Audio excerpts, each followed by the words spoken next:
All right. What is up, everybody? Episode number 45 of the Plumecast. Welcome everybody in the chat who's here with me right now. Should be a very good episode. Lots of things to talk about in the last couple of days. Some new news items from Xbox Ad Network to Halo Infinite Battle Royale. A lot of rumor acquisitions to talk about, and just some other things I want to go over from some interesting articles that I've seen throughout the news. But welcome everybody again, episode number 45 of the Plumecast. If it's your first time here, make sure to hit that subscribe button. If you like what you see, hit the like button. And let's try to share this around and grow this channel. And I can see here I have a few people in the chat. What's up, Bob? What's up, Mr. Glass? What's up, King Clapper? Welcome. Everyone filing in here for another week of the Plumecast. This is my third time actually going live for Plumecast, and it's been so much fun since I started going live. I was just recording them and then putting them up there, but it's definitely fun to get the interaction from the comments and hear what you guys have to say. So these live Plumecasts, I think, will be continuing because I'm definitely enjoying them. Makes my Saturday nights fun, and it's fun to hang out with you guys. So as always, every week on the Plumecast, you guys know if you've been watching, I drink a beer. I've already had a few drinks earlier because I had a little minor family gathering for Easter and for a birthday. So been having a good day so far. You know, happy Easter to everyone out there who celebrates, and tomorrow if you're celebrating, and Monday. So, but my beer that I'm gonna be drinking on the Plumecast today is, I probably have drank before on the show, and that is Dab Dark. Really like this one. Very, very tasty. It's a German beer. It's a darker beer. I like the stronger tasting beers and stuff. So this one's very good. And let me know what you guys are drinking. Let me know what you guys are. If you have any suggestions, let me know in the comments below. What's up, Andrew? What's up, What If? How's everyone doing tonight? Hope everyone's having a good Saturday night. Just relaxing. It's a long weekend, so we get to have a couple more days off, relax from the weekly grind of work and everything. So here we go. Gonna be pouring this in here. Take a sip before I continue. Hopefully I don't pour it on myself. Last week I poured it a little bit on myself, trying to not get too much foam at the top, you know, when you miss the side. I mean, there is a mic in my face, so sometimes it's hard to see. But this time, I won't be making that same mistake, which has resulted in more foam at the top. But that's okay. That's all right. Oh, great beer. Dab Dark, if you haven't had it. Not too expensive either. If you're into darker beers, I'm sure you guys will like that. But other than that, games I've been playing this week, it's been a pretty, I would say, quiet week for me. I've just been pretty much playing the same stuff. Weird West, got back into that, and just such a great game. Just another great indie game. There's just so much, like the story, the characters, the looting, the gameplay itself, the stealth that you can pull off, and just, you don't have to shoot everyone up in that game. You can just go through and stealth and knock everybody out, and so many cool things. And it's cool how there's different stories and characters that you go through as you're playing through it. I'm not going to say too much because if you haven't played it, I don't want to spoil it, but it is really, really good. Another great indie game on Xbox Game Pass, and indie games have probably been up there as my favorite game so far in 2022. I think about what I've been playing the most of since this year. And yeah, you can say there's been somewhat of a drought in terms of first-party Xbox games. So obviously, haven't been playing too much of those, but other than like Halo Infinite. But in terms of like the games I've been playing a ton of, Nobody Saves the World was the first indie game I played this year. Ton of fun.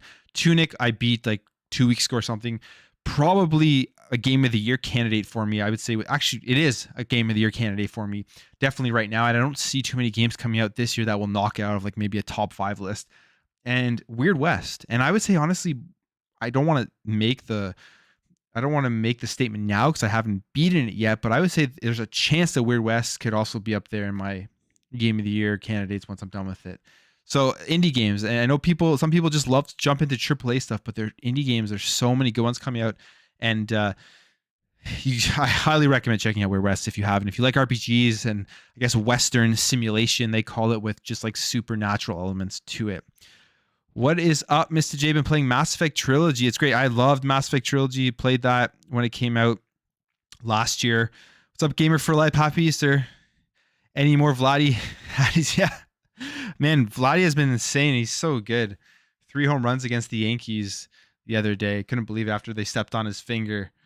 So he was just getting the payback there. But baseball starting. I love baseball. I've been watching a lot of baseball as well. I've been playing MLB The Show. That's the other game that I've been playing. I started a franchise, just kind of made my own custom team within that franchise, and I'm in, I think 2020, going to 2025 now. First couple of years, missed the playoffs, got to the ALDS, lost in 5 games to the Red Sox my last season. And now I'm going into the offseason, going into 2024, 2025. And hopefully my team can take that next step into greatness, into hopefully winning a World Series. But those are the 2 games that I've been jumping into, MLB The Show and Weird West. Let me know what you guys are playing in the comments below. What's up? Happy Cloud Gamer. Happy Easter. Hope you're having a good weekend. It's Saturday, and I guess Monday's off too, so it's kind of like Friday at the same time. Friday was off too, so it's a nice long weekend, relax, spend time with family. If you're just jumping in here, like I said, I had a relaxing day, fun day, hung out with my family. Already have a few drinks in me, not too much, nothing that's going to make me do anything crazy, and now drinking this Dab Dark, for those who are wondering what my weekly Plumecast beer is down there. But other than that, let's jump into the topics. The first thing I want to talk about is going to be what I came out yesterday, I believe, yesterday. Came out yesterday. It has to do with this, and it's the Microsoft is building an ad program that will let brands advertise in Xbox games. So this is something that I think created a lot of chatter on social media. A lot of people are wondering what this means going forward, and if this is a good thing or if this is a bad thing. But what they are looking at doing here is they're trying to place ads inside free-to-play Xbox games, and they're looking for companies with ad tech technology who are going to be able to create in-game inventory and work with ad agencies to place these ads in the games. And there's actually an article here where you can go through that they link to with a bunch of companies that are already putting ads into games, and in particular, one that is interesting is this one here with Activision Blizzard.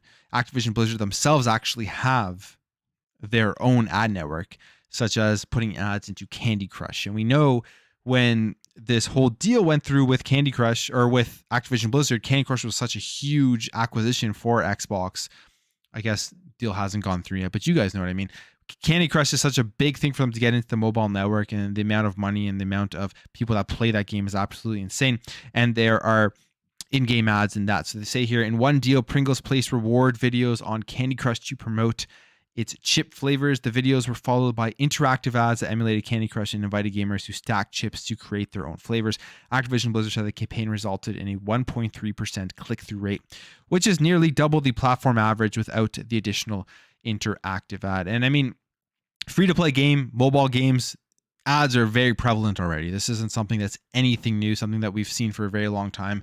And Xbox is looking to expand their ad network, create an ad network to put more games into free-to-play games. And the reason they want to do it is because they say it will boost Xbox's limited ad inventory by adding more games that brands can advertise in, and by allowing more developers to sell ad space. And I mean, it makes sense for free-to-play games. Is it something I would want to see in terms of seeing ads in video games that we're playing through that you spent full price on? No, but it's not something that's new at all, because we've already seen ads in multiple different games. I was actually just taking a look. It's actually interesting. I was thinking about this, and I was just looking if there were ads in older games, and I remember in Madden, there's always been like advertising. Now, I don't know if this is equivalent to what they're talking about here, but then I was looking, Madden 08 had this screenshot here, and I remember I typed in like Madden Snickers, and there have been in-game ads all the way back in 08, and I'm assuming even before that in a lot of sports games with the sponsors of like the NFL, the NHL, the MLB, right? Their ads are already in those games. So in-game ads isn't anything new, and it's not new with games that we've paid full price for. And what Xbox here is trying to do is put these in-game ads into free-to-play games in order to give more money to the developers and give more money to help them grow their company and to be able to make more games. So in terms of their plans, they haven't given us any information on this. They say they're always looking at ways to improve the experience for players and developers, but don't have anything further to share. And currently right now within Xbox, if you're on Xbox, you know that there are advertisements right on the dashboard. I'm not sure if developers can pay to have their games advertised like higher up within the Xbox store, but I'm assuming they can, or if they can pay to have their games highlighted within Xbox Game Pass. I'm assuming that's something that they do as well. And so it's just the way that they're going to continue to be able to make money and to promote their games, which it's not surprising that this is happening. They continue here saying Microsoft is worried inserting ads into Xbox games could irritate people who don't expect to see ads when playing on consoles, so it's moving cautiously and intends to create a private marketplace where only select brands can insert ads into games in a way that doesn't disrupt the gameplay experience. Microsoft has loads of consumer data collected from searches on Bing and behavior on its sites and software. One of the sources said Microsoft has no immediate plans to let advertisers use that data to target people on Xbox, which that's the thing, right? You think about the way of the internet and the world, they're literally listening to everything you're saying. They're literally, you type one thing in Google, and then you go back on your browser, you get ads for that one thing that you searched like hundreds of times. That happens to me all the time, unless you have ad blocker, other blocks of these ad networks, but it's something that's employed literally in everything. So it coming to free to play video games on console shouldn't be surprising to anyone. It's going to make its way there, whether we like it or not. It's just going to happen. Where I would see a big issue with this is, are these ads going to make their way into fully priced games? And I would say yes, they are at some point, because we're already seeing it across, like I showed you Madden 08, where their Snickers was in there. I mean, that's an advertisement for Snickers. I mean, it's point blank. And we've seen it in other things, such as if you just type in in-game ads on Twitter, you see a lot of things here. But one thing that I completely remember, and people say, and people, I've shown this multiple times, and I remember when I was playing through Death Stranding, by the way, I absolutely just hated that game, was the Monster Energy drinks, which is like, this is the most obvious types of advertisements within video games that, I mean, right in front of your face. This person says, yesterday, Kojima is totally joining PlayStation Studios. Best move ever. Book it. Today, oh my God, Xbox is going to sell ad space in free-to-play games. The gaming world as we know it is coming to an end. And then they have the pictures here, which I completely remember this stuff. And I was just like, wow, just product placement at its best. Literally getting people to go out or showing monsters, because I mean, a lot of people play video games and drink monsters and drink energy drinks and all that type of stuff. So the ad space stuff, it's already happening. It's already there. We see this year, NBCU ads, I guess NBC Universal adds in-game ads to its sales roster through a partnership with Anzu. And I guess this is just like a random racing game where they have McDonald's ads on the billboards, which I could see happening with tons of games going forward, just having ads randomly on the sides when you're driving through and you'll see them. And for free-to-play games, I don't think it's a big thing to worry about. I think that if they're not intrusive and they're not taking away from the experience of the game, it's okay. It's how developers will make more money. It will give them more revenue. And it's how they'll be able to continue to expand. If it's an incredible free-to-play game, hey, maybe it doesn't sell very well. I mean, maybe not a lot of people play it, but they're able to make a bit of ad revenue to go forward and continue to fund their studio, then maybe you will get a sequel from it. So I don't think it is that terrible. But there's some more quotes here. They say the problem with doing that is there are regulatory controls and privacy releases relevant to each platform, and they're not cross-platform compatible. He's talking about using consumer data to target ads, which that would be super annoying. If I were to read between the lines, it'd be like a 10-year goal, but that has serious hurdles, and Microsoft is really strict about their data. So it looks like they're probably not going to be using the consumer data that Microsoft currently has. And believe it or not, we all play on Xbox. I'm assuming everyone here in the chat plays on Xbox. They already have all of our data of the things that we like, the things that we search, the games that we play, the snacks that we eat when we're playing our games, the beer that we're drinking when we're playing our games. They have all of that data. And I mean, nothing you can really do about it at this point. So in-game ads, I don't think it's a big deal. I really don't, especially for free-to-play games, as long as it doesn't hinder the game itself, as long as it's not being pushed into fully priced games like we've seen with other examples here with Death Stranding, with Madden, and I'm assuming this stuff with Madden is even carrying over into current games. I don't think it's that big of a deal. So I don't understand the outrage fully around this. But what do you guys think? What do you guys think about this stuff? I'm going to read some here through some of these comments. No ads in games. Please, I'm bombarded enough on media platforms with boring ads or irrelevant ads. And yeah, I agree. There's so many ads all the time. You, like I said, you say something, you search something, you're just bombarded with garbage. And even if you're just interested in something, you do a Google search. You don't want to buy the product. Maybe you're just slightly interested. You didn't know what it was. You get constantly bombarded with ads. So it's just the way it is. Beer commercials. Other than that, not a fan of ads. Beer commercials. Like I said, I wouldn't be surprised that if they implement this Xbox ad network, that I'm going to start getting beer ads on my Xbox dashboard. Not that it will make me really go out and buy a game, but that would be pretty annoying. Some other stuff here. You don't mind ads if it's done right. If it's in free to play, it keeps the developer alive. I think that is done right as long as it's not hurting the experience of the game. The question is free considered Game Pass? Game Pass is not free. Well, yeah, Game Pass isn't free technically, but the amount of value you're getting when you pay for Game Pass is just way more than the amount you're paying. And maybe the ad network is going to be another avenue that Xbox is going to be able to go down in order to continue to provide all of that value. We know Phil Spencer has come out and said that it's sustainable. They are making money off of it pretty much. Like a lot of people are out there saying that Xbox is losing money and they're just burning cash. And from what Xbox has said, and from what some analysts have said, that isn't the case. That's something that we do know, but we don't know the exact numbers. And maybe this ad network will help them just increase their overall revenues with the service, which will be able to give us more games. Free is Warframe. I wouldn't be surprised if Warframe started getting ads in there. Did you get Plume, did you get a $10 promo credit Microsoft is giving us as a part of the spring sale? Andrew, I did. I got a $14 one actually, but that's probably because I'm Canadian and our dollar is shit. So I got a $14 credit, not a $10 credit. I was very surprised when I saw that come up. At first, I thought it was a scam. And I was like, no, this is directly from Xbox. And I went through the rest of my messages and yeah, got that credit, which is great. I don't know what I'm going to buy. I really want to play WWE 2K22, but I don't know. I don't know if I want to spend it on that, on like a yearly release game. Not sure. May wait for that to go even further on sale, but there's a bunch of stuff that I think I can get into. There has been a lot of in-game branding, as well as Quantum Break, for example, has Nissan branding all over its levels. It's not new. Yeah, exactly, Mike. I agree. It isn't anything new.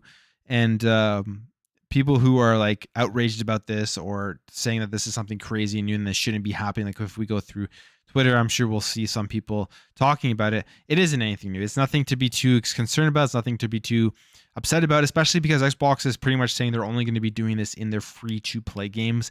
They're worried about how ads are going to affect the consumer, affect the gamer. They don't want to be too intrusive with their ads. And I think that's a good thing. But I do think eventually we're going to start seeing this more and more. It's like with anything. I was thinking back about the other day. I watch a lot of hockey, watch a lot of NHL. And for pretty much my entire life, the only ads I ever saw were on the boards around the rink, right? And now over the last couple of years, you start seeing ads on the, like, projected onto the ice, not actually there, but like they're projected onto the ice, they're projected onto the backboards. You see teams with ads on their helmets and all this other type of stuff. Like even with like the NBA, I remember for the longest time, there were never ads, but now there's ads on the jerseys, and it always infiltrates its way into things that make a ton of money. Video games are continuing to grow. It's a massive industry. Ads are going to infiltrate their way. It's something that is almost inevitable unless we literally stop playing. these games, and then there's no money there. So it will make its way in there. I just hope they do it right. I hope they don't make it too intrusive where it affects the game and just makes it annoying. My guess, just like YouTube, to avoid ads, need to pay more with the money spent on Activision. They don't need the ad cash. Hey, that's true too. I mean, who knows? The Activision deal is very, very interesting in the sense that once this goes through, which I'm sure it will, we saw something else come up this week. I may talk about it later. It's just it's not that interesting. It's about a group, like a social group wanting to them to vote against, the shareholders to vote against the deal. But anyways, it's once it goes through, which I'm assuming it will, I'm very interested in what Xbox is going to do and how they're going to handle it, because I don't think they should just sit back and let it go, right? I don't think they should just be hands off as they've done with other studios. They've mentioned with like Bethesda and all the other studios they've acquired. I think they really need to be able to leverage all of the Activision studios to make sure, one, they don't get bad PR anymore from the bad workplace environment, and make sure that the people are happy to come to work and that they have a good place to go to work. So they definitely need to be hands on that. But two, what are they going to do with the overall advertising of Call of Duty, like the biggest video game franchise in the world pretty much?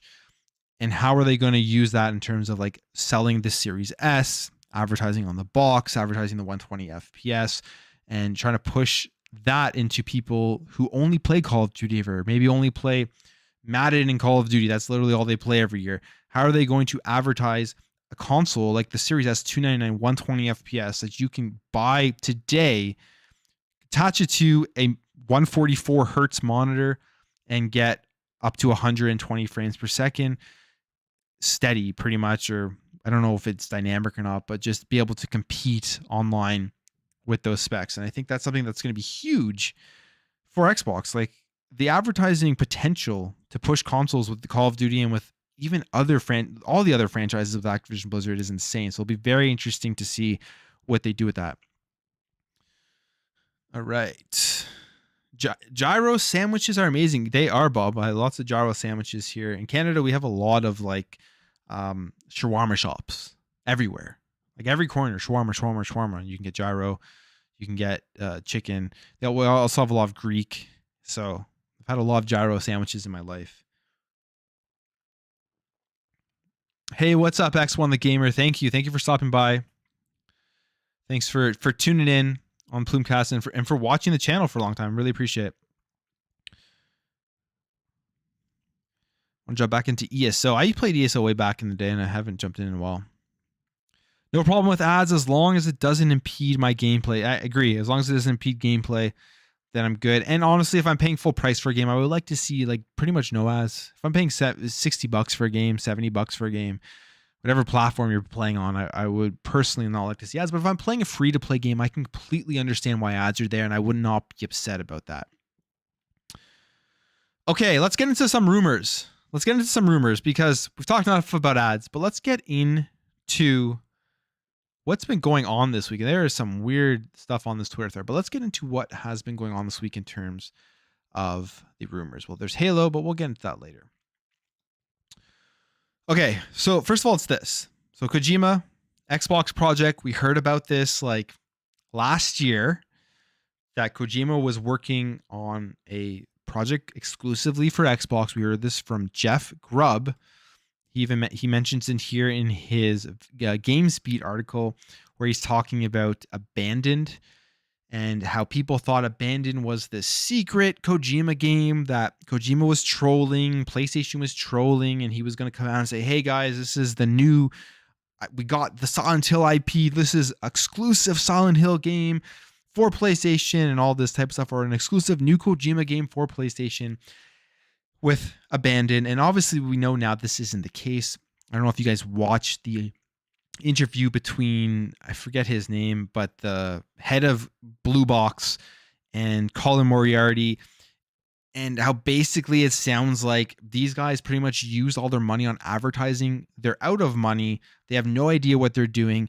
Abandoned sounds sort of almost like a scam in the sense that they kind of scammed PlayStation into having this great idea that may never come to fruition.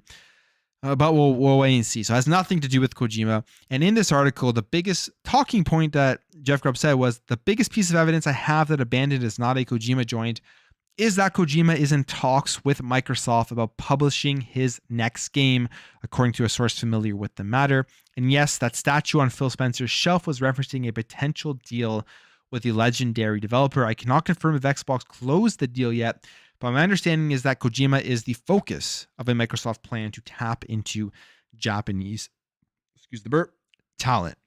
And this was posted April 7th, 2021, so pretty much exactly a year ago. And then after that, we really didn't hear anything about Kojima. We had no idea what he was doing, if this was going to be a game that was coming over to Xbox or not, if this deal was going to close. I think we even heard that the deal was close to closing at some point, and it's been an entire year. And now we have a bit more information on this, where Jeff Grubb. It seems like Jeff Grubb has all of the insider news, all of the information about this type of stuff. One thing I do have to say about insiders, though, I am going to say this. You got to be really careful about believing all the stuff insiders say. I think Jeff Grubb has been right on like a lot of stuff, and I think he's great of what he does. But you got to remember, did anyone predict Bethesda? Correct me if I'm wrong in the comments, but did anybody predict Bethesda acquisition, and did anybody predict the Activision Blizzard acquisition? I can't remember anybody. So there's probably stuff going on behind the scenes that we will never have any idea about until if it happens, right? Until we get the announcement from Xbox or PlayStation or Nintendo or Valve, right? Who knows? So these rumors are always just kind of up in the air. It's almost kind of like you can just throw a bunch of stuff at a wall and hope one of them does come true. Not saying this Kojima one is, but I would say about the PlayStation stuff we've heard about this week is kind of just like throwing shit at a wall. And we'll talk about that later, but it's kind of throwing stuff at a wall and hoping one of them comes true. But with Kojima, Jeff Grubb says here on his Giant Bomb show, Grub Snacks, as a couple of weeks ago, the Xbox and Kojima deal is still on.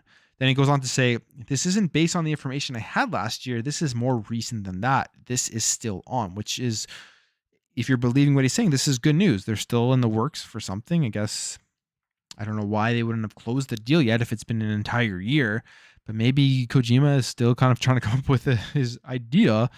And until that happens, Xbox isn't going to close the deal. I don't know. And then he continues on here to say, does this mean that PlayStation couldn't have acquired Kojima Productions? Not necessarily.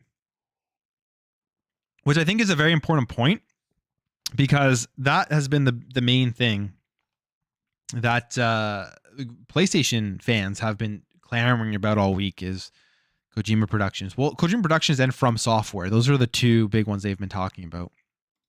The reason they've been talking about this in terms of an acquisition with Kojima Productions is because PlayStation updated their banner, which shows off their first-party games, and they updated it here with Death Stranding. You can see it here, the old one up here, and then the new one down here with Death Stranding.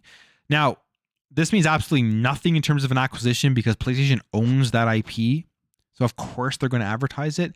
I could be wrong on this as well, but I believe Xbox did the exact same thing with Ori. They owned, when it was an exclusive, they advertised Ori. I mean, why wouldn't you? You own those, you own those marketing rights, right? And with PlayStation Studios, obviously they're going to advertise Death Stranding as something that you can only play on console on PlayStation, because you can play it on PC as well. So yes, they're going to be doing that advertising. So people thought this meant that PlayStation was acquiring Kojima Productions. It was finished. You might as well just write that check. Deal's done. Kojima Productions, a part of PlayStation Studios. And of course, we know that's not the case of what happened. So Kojima actually came out. Now, I've got to make sure I have this tweet up here, because I definitely tweeted on it. Here it is. So Kojima actually came out and instantly debunked all of this, which is hilarious to think about, because first of all, this is my tweet, guys. If you want to follow me on Twitter, I'm decently active on Twitter. Twitter is, I don't know, it's not my favorite platform world, but anyways, Kojima tweets this out first, okay? He tweets the banner, and he's just like excited because Death Stranding's here. And then you go down here into the comments of this tweet, This person says, this is the same situation as with Bungie, acquired by Sony but remains independent. Good on you, Kojima. Is he trolling? So is this person tweeting at MBG, where are you when we need you? What else is here? Is this person's calling them out saying PlayStation can only afford to use less than 10 billion? They sure as hell ain't buying Take-Two. Yeah, they're not buying Take-Two, but they can probably afford Kojima. I don't know how much Kojima is worth, but I don't think he's worth 10 billion. News outlets, Kojima is making an Xbox game. Kojima, let me share this PlayStation banner to let people know I'm not doing that. So the person thinks they're not making an Xbox game. Now announced that PlayStation got a hold of the Silent Hill IP and Blue Box Studios is in fact Kojima Productions. It's funny how they're still on that after everything that's come out. And maybe I'll have egg on my face when Kojima pops out and says, this whole thing was the biggest troll of my life. And we are making Silent Hill, but highly doubted. Kojima acquired PlayStation. That would be hilarious. But anyways, people thinking PlayStation has acquired Kojima Productions, and he quickly turns that down, tweets this out in Japanese, and obviously I can't read that. It says, it sounds misleading, but Koji Pro has been and will continue to be an independent production studio. That's a Google translation. And then he actually comes out even further and clarifies it that he has nothing to do with an acquisition, that he's staying independent. He tweeted something out in English, I believe, unless it was just auto-translated. That's not it. But anyways, he confirms here that Kojima Productions wants to stay independent and that he's not being acquired by Kojima, which further pushes home the thought that when is what we're hearing about Xbox and Kojima, when the game that he wants to make, when is that going to be announced? When are we going to hear more information on that? And the reason why we know he wants to do business with Xbox is because they have the cloud stuff, they have the Azure stuff. He's going to be able to make just a massive game with his entire vision and just have not be held back by the technology, be able to do pretty much whatever he wants with Xbox. So we'll have to wait and see if this ever comes true. It's been a year since we heard about it, but Kojima is still independent, and it sounds like he is still making a game for Xbox. So we'll have to wait and see. Obviously, we don't have any more information on that, but what is the most interesting, I think, about with Kojima and this whole thing is that as a guy who I think predominantly it makes the most sense, him being with PlayStation, like if PlayStation acquired Kojima Productions, it makes sense in the sense that they've worked together previously. But we know what PlayStation is trying to do right now, and it isn't trying to acquire more studios that are going to make single player narrative experiences. They already have they have so many of those. They've already satisfied that customer base by a long shot. What they're doing is, you think about the Bungie acquisition, is they're looking for companies to acquire that can make more live service and games as a service game. So I don't see why they would want to waste money on Kojima Productions when he's already making games exclusively for their console. And let's say he doesn't going forward, it's not something that they even really need to worry about because they already have so many of his style of games. So I think that they're going to be looking for more companies if they do make an acquisition that is going to be live service games. And we know that they are sort of looking, we know that we've heard it multiple times. Like I believe Jeff Grubb even said it. Where is it here? Yeah, from our friend the Red Dragon, where Jeff Grubb here, I'll just play it for you guys here. As far as I'm aware, like the people that were hearing this, I mean, if you've heard the rumors about a big acquisition from Sony, it was never Kojima Productions, at least not as far as I'm aware. Like the people that were hearing this stuff, including me, that was not a name that was thrown around. It was bigger than Kojima Productions. I mean, if you've heard the and that goes further to people thinking that PlayStation was going to acquire From Software, and then we saw the ridiculousness of the Phil Spencer shelf with him with the Elden Ring sword, which Xbox isn't acquiring From Software. They're owned by Katakawa, that big corporation. So there's a lot of random stuff that have to go on for that to happen.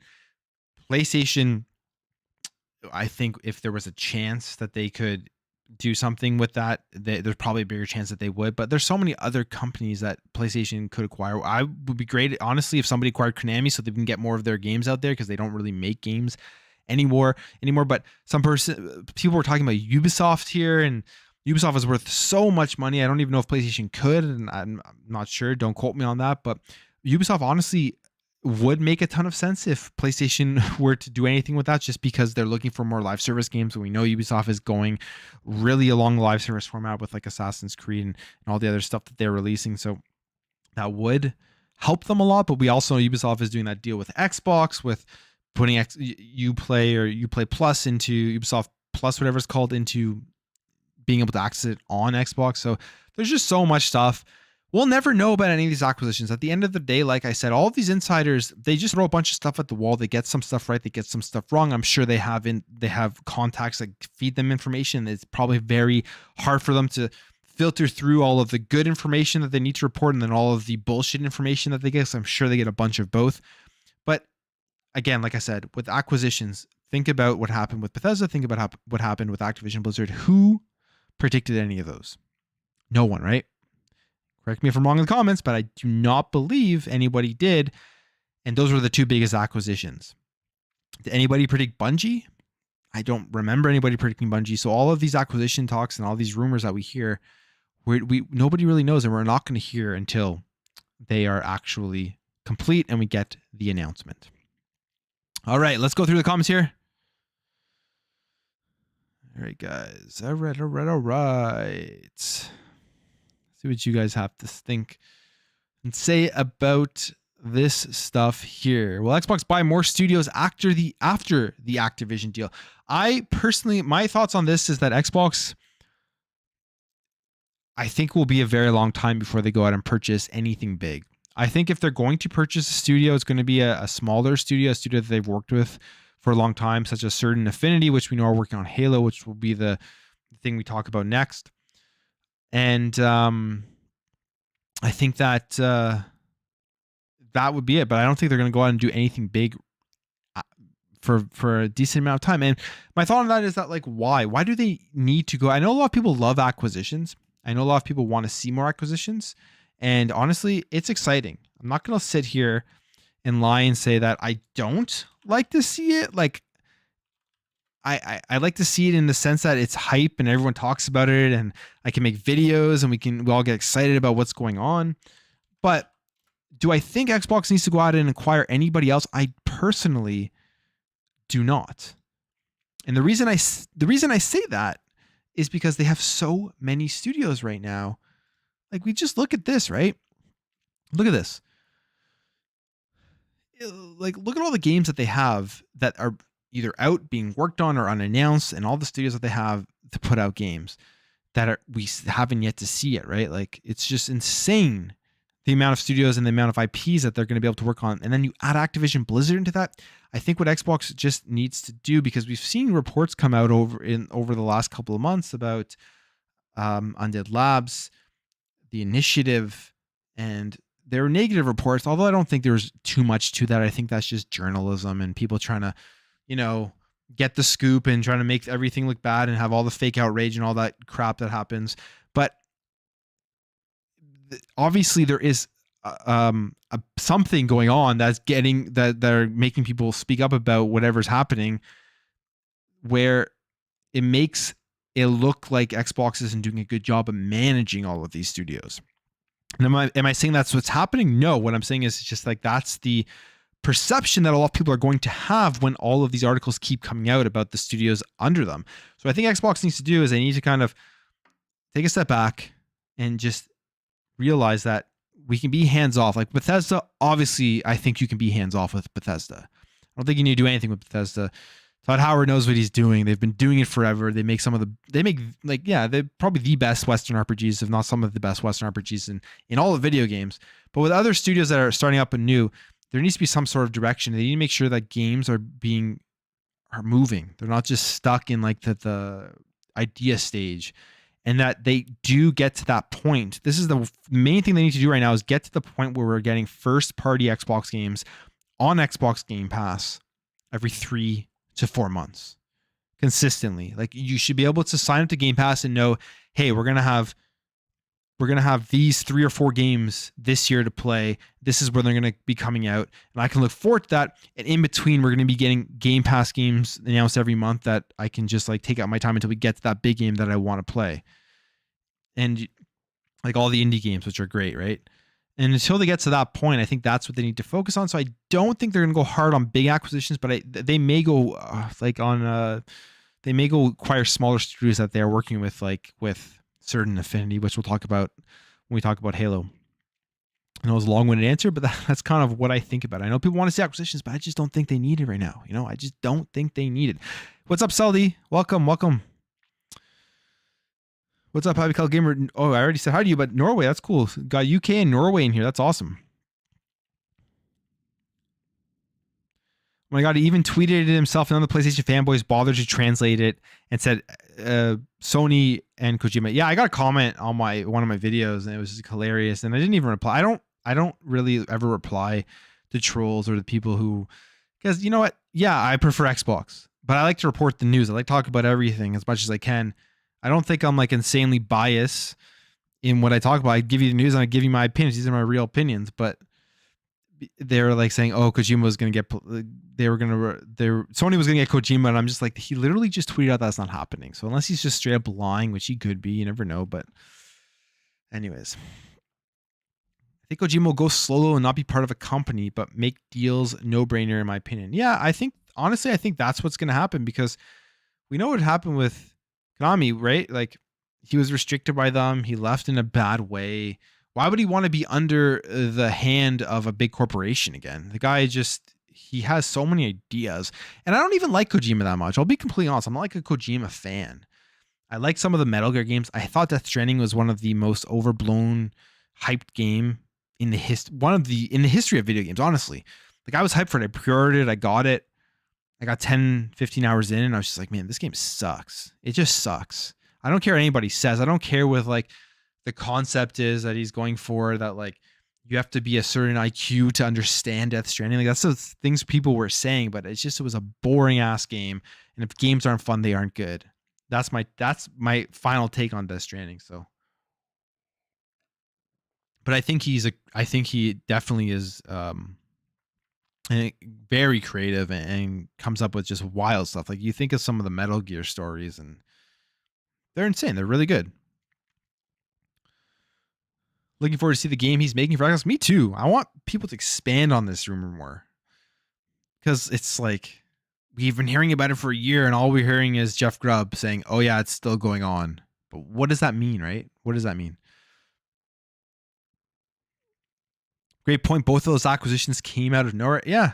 I didn't read any rumors about Bethesda. I didn't read any rumors about Activision before they were announced. So that's why I say with the insiders, you gotta just like, yeah, I'm not saying they're lying. I'm saying they probably get a shit ton of information, but the big acquisitions, nobody knows except Phil Spencer. He's the guy who knows. And until Phil Spencer says it, we're not going to know. I think Kojima will stand alone. They ride the line with PlayStation, Xbox. I agree with that. Yep. Activision is the last studio anyone would have predicted getting acquired. Yep. For sure. Nobody saw that coming. Why be acquired when Sony and Microsoft are both paying you to make games for their platforms? I agree.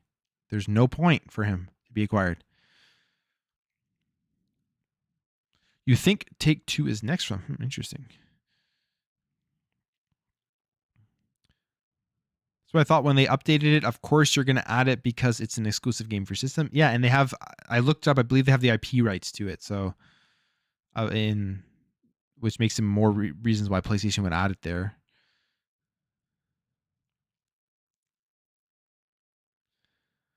What's up, Josh? Welcome. Thanks for stopping by again.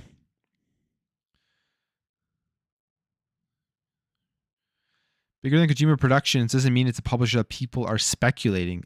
I 100% agree with that. People keep saying from software, but it could be like, my thoughts on the From Software stuff is like Elden Ring. From Software's at the top of their game. The amount of money you're gonna have to pay now for From Software is gonna be just like way more than it would have been if you would have bought them a year ago.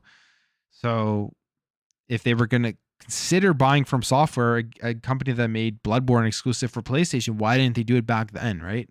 Why did they waste all of this time to allow the value of From Software to get even higher and have to spend even more money on the company when you're already doing deals with them? Like, they'll probably still make exclusive games for both platforms or whatever they do, whatever gives them the biggest big money in the future, which Sony will be able to afford more, and then they can go out and continue to like look for more games as a service studios and in order to build that side of their business, which they've talked about what they want to do.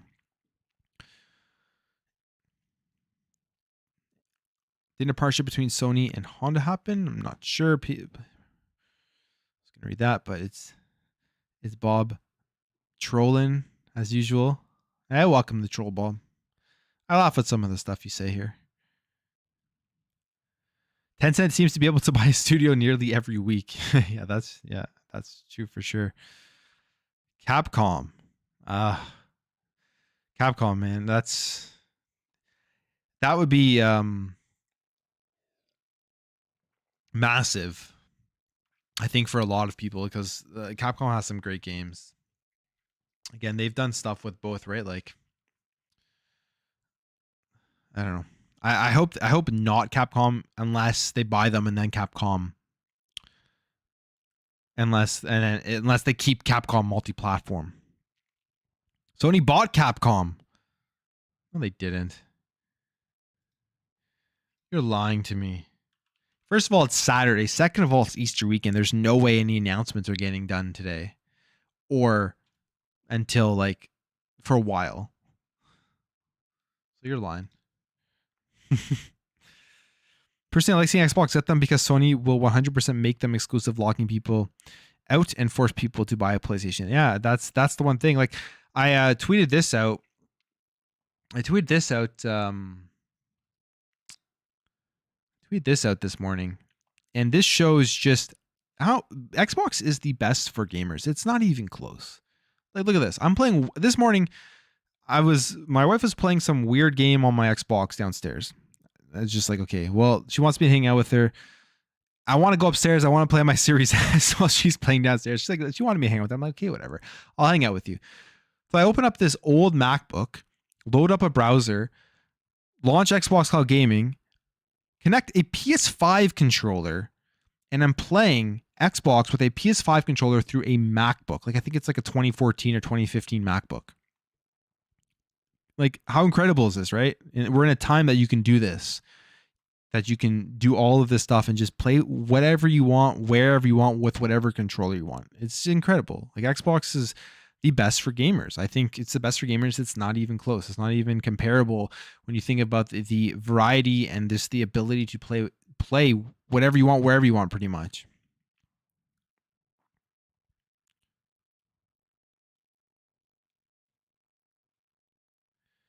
Sony bought Capcom. You keep telling me this.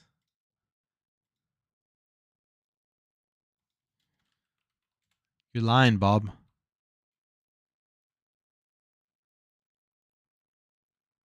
You are lying. All right. Okay, so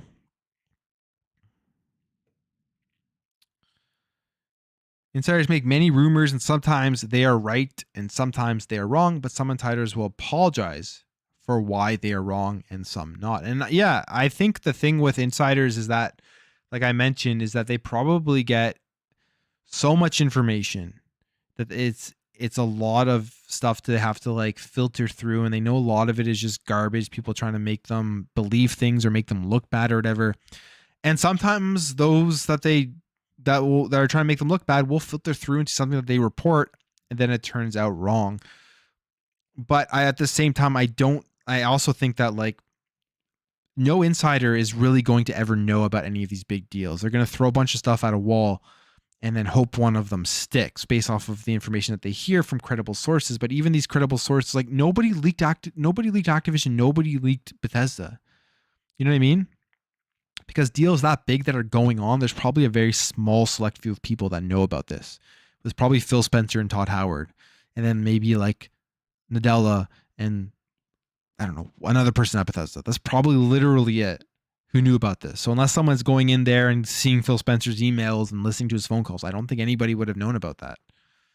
And I could be naive, I could be wrong, but that's just the way I see it in terms of insiders.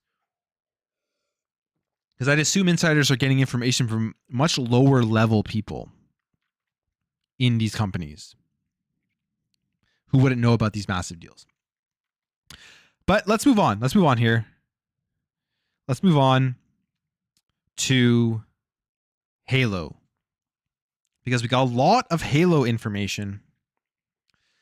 And first of all, we got this. Here's a look at the new Halo Infinite multiplayer maps coming in Season 2. We know that there's these 2 maps coming. We got a quick look at them. I don't really have a big opinion. Don't have a huge takeaway from it. They look interesting. They look fine. We'll see how they play once they're out. I guess that's the big thing. They're Catalyst and Breaker, and one of them is a big team battle. Breaker's big team battle. Catalyst is Arena. I actually forgot to mention earlier, I played Halo this week as well. Just trying to get back in, and it's still so good. Like Halo, the gameplay itself, Halo Infinite is so good. It's really, really good. They just need more content. And it's unfortunate that there isn't more content right now to keep people more engaged. But the gameplay, the core gameplay of Halo Infinite is top notch. Like for me, it's the most fun shooter out there by far. But anyways, they showed off Halo, these 2 maps. They showed off Catalyst, and then we got Breaker here for Big Team Battle, which I think the Big Team Battle one I'm probably more excited about because I'm kind of stale on the current Big Team Battle maps. They're good. I like them. They're just like, I've played them so many times. So this one looks pretty cool. Breaker actually looks like a ton of fun. Looks like there's a lot of different areas to it. So excited to jump into this one when Season 2 launches. You got the lava down there. I'm going to probably accidentally jump into multiple times and kill myself while I'm playing. But yeah, we got these 2 map previews, and to explain them, it says here, Catalyst is a symmetrical arena map nested high up inside of an expansive tunnel-like Forerunner structure. You'll find waterfalls pouring down around suspended catwalks, overgrown cathedral walls, and a light bridge connecting the sides of the map together. Light bridge connecting the map sounds pretty fun. Breaker is a pseudo-symmetric big team battle map set in a banished scrapyard where each team's base is a huge chunk of ship debris divided by the plasma cutting beam structure in the middle. And yes, that beam is absolutely a dynamic element of the map that presents both opportunities and challenges in gameplay. So very cool. The beam is dynamic. I'm sure people are going to accidentally go through that and die a bunch of times. But I mean, the map looks all right. I don't really have a huge opinion on it, like I said, until I'm going to be able to jump in and play it. But that's not the big news when it comes to Halo Infinite. We know Halo Infinite Season 2 is just around the corner. May 3rd, I believe it's launching. We know we're getting these maps. We're getting some other content as well.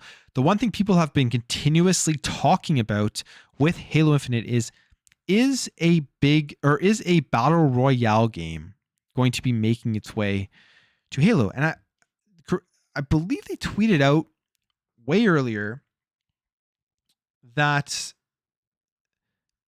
they weren't going to do Battle Royale, that there wasn't something in the works right now they weren't thinking about. And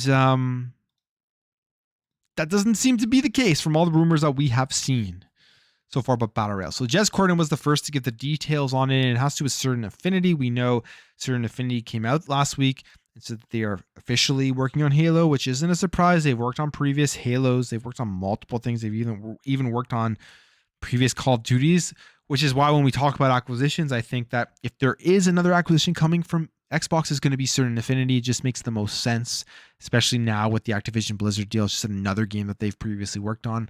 They continue to build that relationship. They know the work that they can do, the work that they do, and it just is like a probably smooth transition into Xbox Game Studios if they want to do that, or they continue with what they're doing right now and just hire them as an outsource to work on these games. But Jez Corden gives details on Certain Affinity's Halo Infinite game modes on the latest Xbox 2 podcast. It is a Battle Royale. It's been in development for over 2 years. It's a huge deal considers it a Warzone/separate game undertaking. And that's massive. That's massive. That if they are going to be branching off and doing kind of what Warzone did, where you're going to have people who probably have never played Halo before, probably aren't even real big Halo fans, but they see this Battle Royale game, they come in, they get addicted to the game mode, and now Halo just expands and booms and grows like what Warzone did. Not that Call of Duty wasn't big before, but you have people probably who don't ever play Call of Duty multiplayer anymore. All they do is play Warzone. And Warzone, I'm not really into battle royales. I have said previously that if Halo made a battle royale, it'd be potentially the only game that would make me enjoy battle royales. I played Warzone. I had an okay time with it, but I didn't play that much. They say your goal is to bring new players into the Halo franchise. Exactly like what I just mentioned and why that's a huge deal. Targeting Fortnite, Warzone, Apex audience, believes it's targeting seasons 3 or 4. Also ties into Forge mode, maybe like Fortnite Creative. So you're maybe going to be able to, I don't know what Fortnite Creative is. That's just speculation, but maybe you're going to be able to build on the fly. I doubt you're going to be able to build on the fly. It's probably just going to be for map stuff. They brought in certain affinity for the specific mode. Don't think they're going to ignore the rest of the game. So that's big, because I also saw this here on Twitter where they were talking about this, and it was tweeted out. No, did I lose the tweet? I probably did lose the tweet, but I will just go to my likes down here. This person here mentions it's the Halo Infinite news and community. I don't know how accurate they usually are on stuff, but they have 11.8k followers, and they say that this battle royale mode will not interrupt development of multiplayer, which I think is a big thing people could be concerned about. Is this going to take away from the current Halo multiplayer that we have right now, the arena and the big team battle stuff, and I would be concerned about that too, because I do not want to see that happen, especially if the battle royale game comes out and I absolutely hate it and I just want to play regular Halo Infinite multiplayer. But apparently it's not going to, and that's one of the big reasons why they brought in certain affinity. And it gets even more interesting. It looks like the game mode is currently being tested. It's called Tatanka, which is the game mode called, and here are some of the game modes that apparently confirmed. Again, these are just leaks, these are just rumors, but confirmed battle royale game modes that we're going to get: duos, quads, default bots, and default. I'm not sure what default means. Maybe it's just solo, but it looks like Halo Infinite Battle Royale is coming. I think it's a very smart move. I think it was inevitable. I will definitely be interested in trying this out, and I would say, semi-excited for it. I'll be honest. I'm semi-excited. For someone who does not like Battle Royale, I am semi-excited for it. But I will just give me 1 second here. We'll be right back, as the beer has gone into the bladder and I need to go relieve the bladder. So I'll be right back, guys.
All right, sorry about that.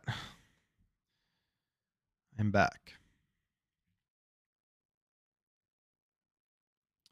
I'll be honest, Battle Royale is so addicting I can't even go back to multiplayer like Team Deathmatch. My thing is with Battle Royale, the reason why like I've just haven't had that much fun with it is just I get bored running around looting and not doing anything. And that's my thing with Battle Royale. I haven't gotten into it. I liked a bit of Warzone, played a bit of Apex. I don't know, it just never grabbed me.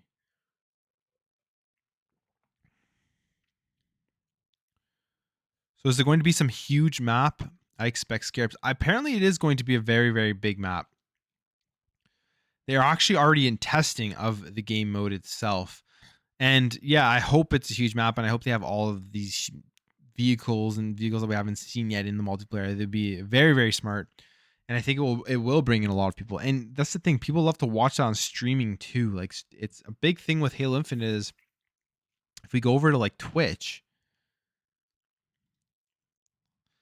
like in terms of its viewers, it's like fallen off a lot. And that's a big issue with games for trying to keep them relevant and stay big in the community. They're not big on Twitch. They're not going to do very well. If you look at Halo Infinite, I'm just trying to find it here. I think it's fallen off like a ton. I mean, it was huge when it first came out. But right now, only 6.7K viewers. It's not very good for a game that I don't think it's very good for a game as big as Halo Infinite. So hopefully, and Battle Royale may bring that straight back up. Like you look at the top games on Twitch and look at the top games here on Twitch. Valorant. I guess that's not even Battle Royale, but Fortnite's number 2. And then you got Apex down here. 84.3K. So it's I think that's a big reason too. Warzone as well, right? So the Battle Royales are in like the top line usually.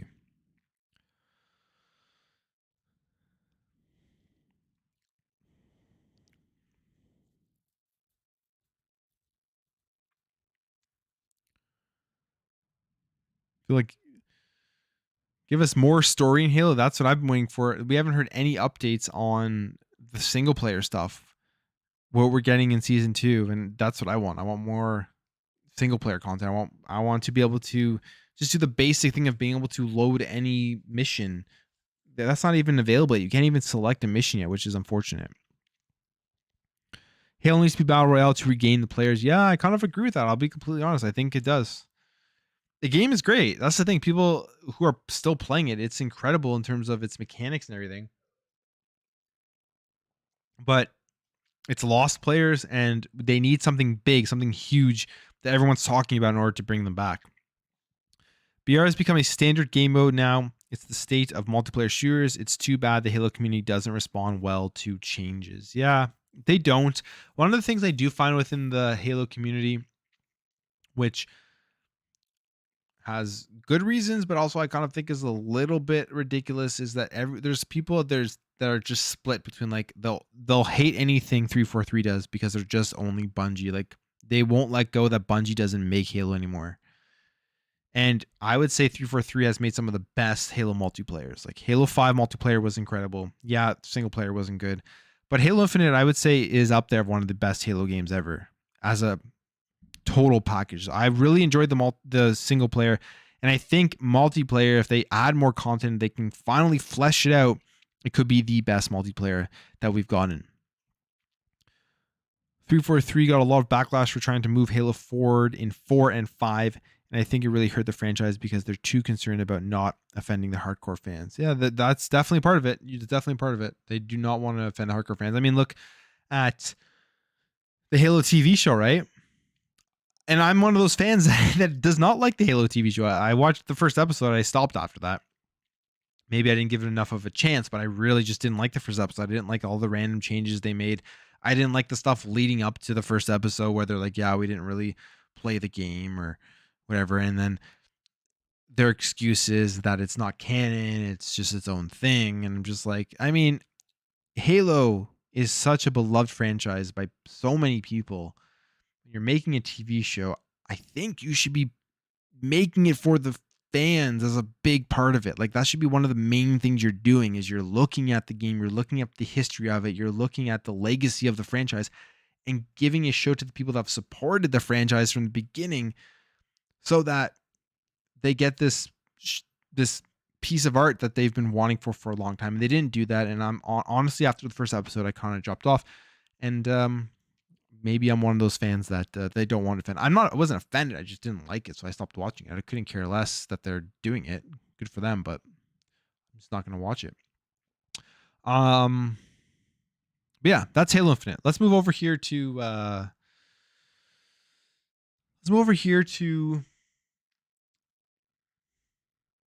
do we want to talk about here next? There's two things here. Not that one.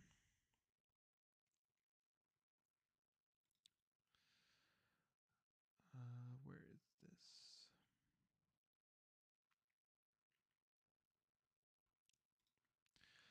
There's one article I want to talk about just from an interest point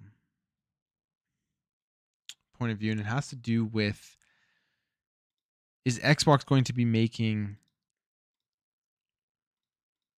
a mid-gen refresh? And I don't think they're going to be doing, but let's just go through this article and we will talk about it.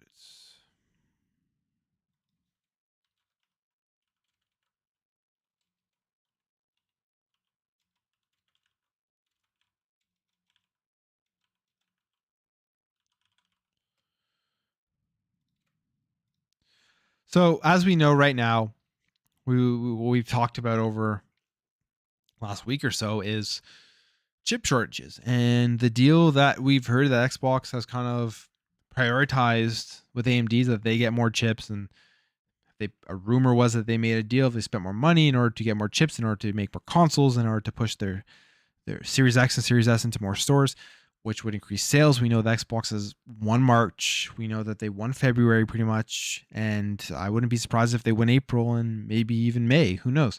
In terms of overall sales. And one of the big reasons is just because they have more stock, right? If you have more stock, more people are going to buy your console, unless, like, it's an interesting thing to think about. Let's say last generation. Because people always love to use the only reason why the Xbox is selling is because there's more stock, and I disagree with that. I think the reason they're selling more, yes, they have more stock, but two, because it's a great console that everybody wants and it's desirable. And if the stocks were even, people would still be buying the Series X and Series S just as much. It would still be like sold out everywhere. I truly do believe that, because if you think about it, like let's say last generation, let's say the Xbox One right at launch, right? Because we know when they announced the Xbox One, there was a bunch of things that people didn't like, and it really did hurt the sales of it. And although they went back on the stuff with the Xbox One, the damage was done. The public relations was done. The PS4 video of the game sharing, it was done. It was over. It was over before the generation started. And no matter how much work they did during the Xbox One generation, they couldn't make up for the debacle of the press conference when they announced all of the things that people did not like. So my theory is, if the PS4 and the Xbox One were out, and there was a period where the PS4 just wasn't on the shelf and the Xbox One was on the shelf, would people still be running out to buy Xbox Ones instead of PS4s, knowing all of the things that they didn't like about the console? Some people would, but I think it wouldn't be as successful as it is right now with the Series X and S, even though it's harder to get a PS5 at this moment, because there was a period of time earlier last year where it was much easier to get a PS5. I even saw it here in Canada where like it was always links dropping for PS5, and it was really hard to get a Xbox Series X. I actually got like 3 PS5s for some friends who wanted it. I just said, hey, if I see it, I'll grab it for you. And I was able to do that. And I had other friends that wanted the Series X, and I just couldn't get it. So yes, stock plays a big role in sales, but Xbox has done a really good job this generation with the series and have made a very desirable console with the features and the things that it can do. And that's, I would say, the main reason why people are running out to buy it is that they've made a great console. So this article here is about the chip shortage and if it means that the Xbox Series X and S will get an upgrade this generation. We know that the One X and the PS4 Pro came out last generation. They say here, last generation was the first time we ever got a true upgrade within a console lifecycle. Sure, we always receive slim consoles here and small revisions there, but the Xbox One X marked a significant change in direction for console gaming. And I think we will get a slim version at some point of either one of these consoles. We always get the slim versions going all the way back. Like Super Nintendo got like a revision, like smaller, like cooler version, right? So we've always gotten revisions of the console because they want to make them cheaper to produce and make more money off each unit they sell. The mid-gen Xbox One X was a massive upgrade on the base console, bringing incredibly high resolution targets and often the ability to switch between multiple graphics modes. Arguably, both it and the PS4 Pro have had a huge impact on the new generation as multiple rendering modes are now the norm. So that was huge because the One X, I remember playing, I think Assassin's Creed Origins. That was the first game I played on it in like 4K. And it was a big upgrade from the Xbox One. Now, the reason I think the Xbox One X and the PS4 Pro came out was because when the PS4 launched and the Xbox One launched, they were both very anemic consoles. They were further behind in that time than what we have right now with the Series X and the PS5. Specifically the Series X, I would say. The Series X is a very capable console in terms of power when you're comparing it to PC graphics cards, right? For when it came out. Whereas the One X was like it was just, I mean, the Xbox One was when it came out, it was already extremely far behind and it was just it was an anemic console. And then even the PS4, but less so the PS4. On the Xbox side of things, the One X has seemingly had a big impact internally. Makes sense, yeah. This time around, Microsoft has built the idea of multiple consoles within a generation right into the naming convention. Xbox Series has always implied the way we see multiple console iterations this generation. And Xbox Series S already proved that at launch. And we know that there is Project Keystone, right? Project Keystone is something that we've seen pop up. We don't know what it is. Is it another console? Is it a slim console? Is it a streaming stick? We don't know, but there probably is something else in the works from Xbox that we will eventually get. And I personally think it's like something to do with streaming, but hey, wait and see. However, the pandemic has had a huge impact on chip manufacturing, so much so that the new gen consoles are still pretty hard to find, barring the Xbox Series S, which is seemingly cheaper and easier to make. With that in mind, has chip shortage harmed our chances of a new Xbox anytime soon, or will Microsoft merely change directions? So that's the question. That's what this article is asking. They go over some other stuff here with a couple of things that we've heard about, like the Keystone. We've also heard that there is a new chip that Xbox is going to be using, not changing the power performance, but just to reduce the costs and all that type of stuff. But will we get an upgrade this generation? And my opinion on this is that I do not believe we will get any upgrade this generation. I don't think so. I think the next console that comes out for Xbox will be the next generation console for a couple of reasons. One, the Series X launched. It's a great console. It's more than capable for a number of years. We have barely even tapped into the potential and the power of it. We have barely even tapped into the potential of the new, I guess you can say, tools. I know people love to troll about the tools, but the tools like VRS and the stuff that AMD announced, VRS 2.0, all that type of stuff, right? That we haven't even gotten into yet. Games aren't even utilizing yet. And that alone is going to be able to increase longevity of these consoles. 3, we have cloud gaming. And we know with Xbox specifically, the fact they don't really care about the console. They don't only care about the console, I guess is the best way to put it. They want to get you into their ecosystem and they don't care how you play. If you stream games or whatever, it doesn't matter. They're still keeping the Xbox One alive by allowing Xbox Cloud Gaming onto the Xbox One, right? So I do not believe we're going to be getting any upgrade this generation. The only thing I think we will be getting is some sort of slim variation of the Series X. I don't know how much slimmer they're going to be able to make the Series S, because the Series S is a very tiny console. Like, I have it right behind here. It's a very nice, small little console that I don't know how much smaller they're going to be able to make it with the specs that are in there. We would have to see if they can. And we're almost 2 years. We're going on to 2 years into this console. And I still think that we haven't even come close to seeing some of the stuff we can see. We have new engines like Unreal Engine 5, which we know is going to allow developers to do stuff that there was like the Superman demo with the Matrix demo. And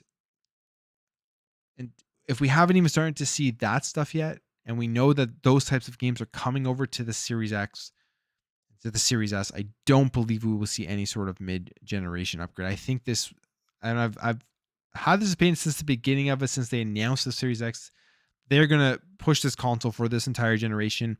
We may get another console generation after this, but they're going to be moving and shifting over, really focusing on their ecosystem in cloud gaming, almost to a point where the console will potentially be like secondary avenue for people to go and play games, whether it's next generation or the generation after that.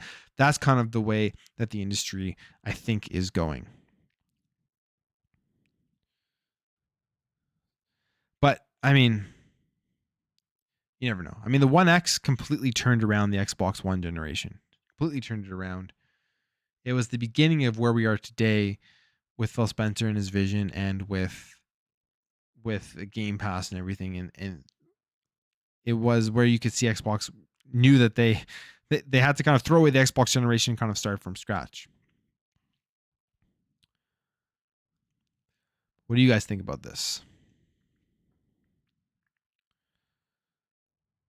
In terms of making a reiteration, it'll probably be built around the idea of the shortage. Yeah, I guess if they can get, yeah, that makes sense. If they can find a cheaper and better way to be able to produce more of these at a faster and bigger rate, then they will probably create a console that is a bit different, but able to get out to the customer better. The Xbox Series is what the Xbox One should have been. Yeah, I mean, the Xbox One, you think about what they did when Don Master came out and he announced all of his stuff. Now, I don't think Xbox was like, I don't think the Xbox One was a bad console. I don't think it was a terrible console. I just think Don Matrick was like way too far ahead for where the industry was at that time.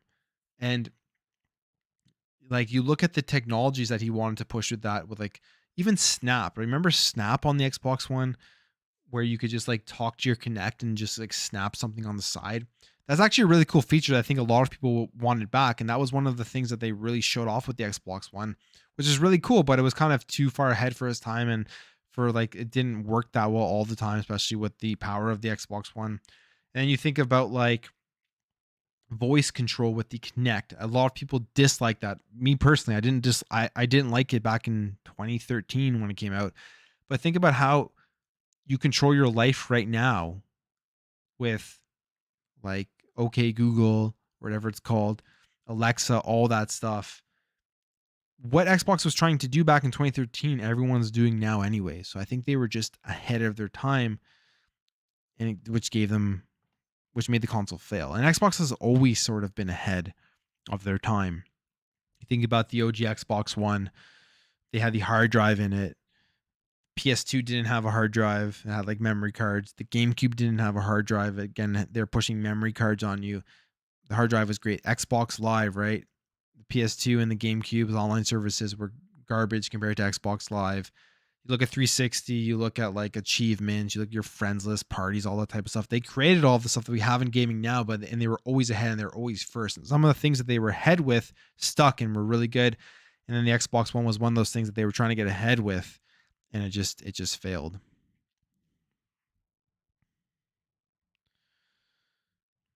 New chips. Can we see more server blades for xCloud? Maybe they're still pumping Xbox into there, but from what I read was they finally transferred everything over to the Series X server blades from the One X or whatever it was before. It was like that there in the UK, got the PS5 day one, but had to pay a scalper price for a few months later for the Series X. Yeah, that's exactly it. That's in Canada. It was the exact same. When the consoles launched for the first year or so, it was way easier to get a PS5 than a Series X. And now it's like,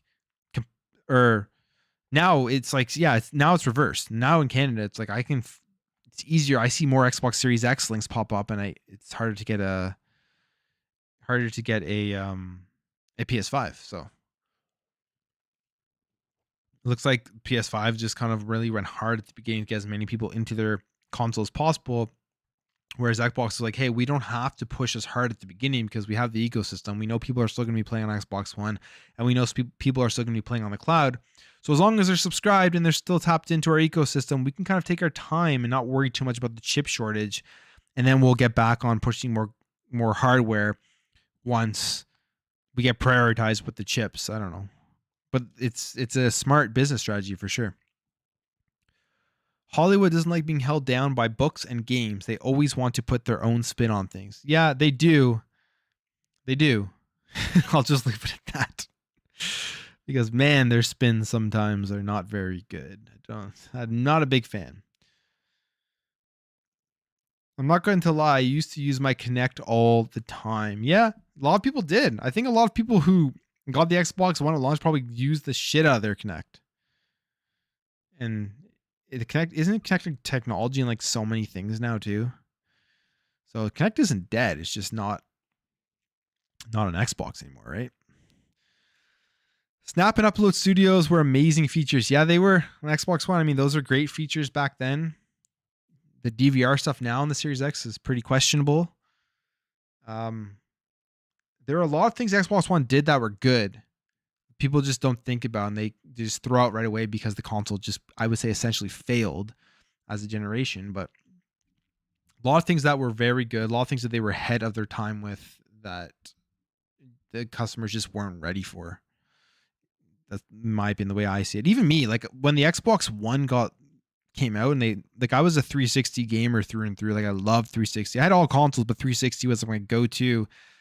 They announced Xbox One, and I was one of those guys who was like screw that, I'm getting a PS4. Like after that announcement, even after they changed everything, I got a PS4 first, and I didn't get an Xbox One until like a year after it came out to play Master Chief Collection.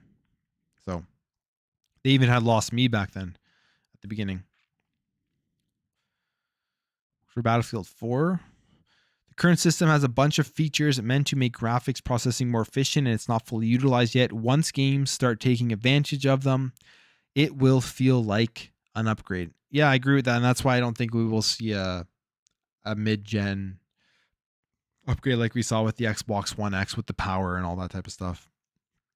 We just haven't seen anything that these consoles can fully do yet with all the tech inside of them, all the RDNA 2 features. Unreal Engine 5, like games are going to look really, really good. So I don't see a reason for it. And then when you have an ecosystem with the cloud, it just doesn't make sense, especially with a chip shortage like they're mentioning here. Why put yourself through that struggle and all that production and manufacturing when you can essentially provide all the stuff that new console is most likely going to be able to provide through different avenues?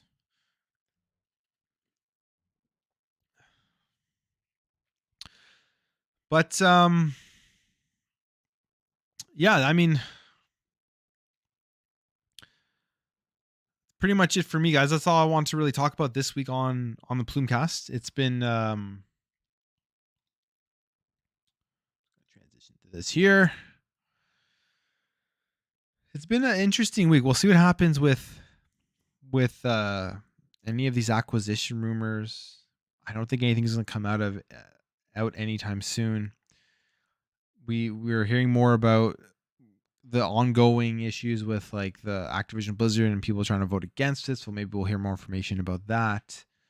And it should be a very interesting time in the land of consoles, land of video games, land of Xbox. But thank you guys again for just tuning in this week. Plumecast episode number 45. These live shows, this is my third week of really having a great time with it, and I love reading all your comments and all your thoughts and everything. But thank you guys for stopping by. I'm gonna call that a night here. I'm gonna go relax, finish off this beer, probably play some games or just hang out and just, watch some TV. It's Saturday night. So thank you guys for stopping by, and I will catch you throughout the week in my videos and next week on the Plumecast.